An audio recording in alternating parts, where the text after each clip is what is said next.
दिव्या दिव्या रे दीपत्कार, कानी कुंडले मोतीहार, दिव्याला पाहून नमस्कार, दिवा लावला देवापाशी, उजेड पडला सर्वांपाशी. तर आपल्या प्रत्येकाच्या आयुष्यातला अंधकार दूर होऊन प्रत्येकाच्या आयुष्यामध्ये एक नवीन ऊर्जा आणि प्रकाशमय आयुष्य होऊ देते, हीच आई जगदंबे चरणी प्रार्थना करूयात. आणि कालचा 3रा गुरुवार होता मार्गशीर्षातला, तर मस्त छान अशी पूजा केलेली आहे. कुठल्याही कार्याची सुरुवात जी आहे ती आपण बाप्पाच्या आगमनाने करतो, बाप्पाच्या पूजनाने करतो.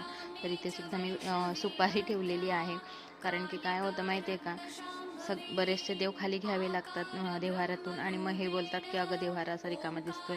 तर त्यामुळे मी ह्यावेळेस सुपारीच ठेवली, बाप्पांना काही खाली घेतलं नाही. मग सुपारी स्वरूप बाप्पांना मांडून घेतलेलं होतं. तर असो, इथे बाप्पांची पूजा वगैरे करून झाली. त्यानंतर आई भगवतीचा आहे ना मस्त अभिषेक केला.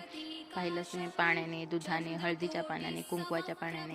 त्यानंतर गंगाजल घेतलं, गुलाबजल घेतलं. म्हणजे ज्या काही वस्तू आई भगवतीला प्रिय आहेत त्या सर्वतोपरी करण्याचा प्रयत्न माझा नक्कीच असतो. आणि इथे लक्ष्मीनारायण सुद्धा पूजून घेतलेलं, आणि आपले स्वामी सुद्धा पहा मस्त दिसत आहेत. खूप छान. गुरुवार असला का अंगामध्ये एक लहरी वेगळ्याच असतात. त्यानंतर संध्याकाळी होती ती आई भगवतीचे कुंकुमार्चनची सेवा. तर छानपैकी श्रीसुक्तम म्हणून कुंकुमार्चनसुद्धा करून घेतलं, आणि हे केलंच पाहिजे. तर असो, ही होती व्हिडिओ. आवडल्यास नक्की लाईक करा.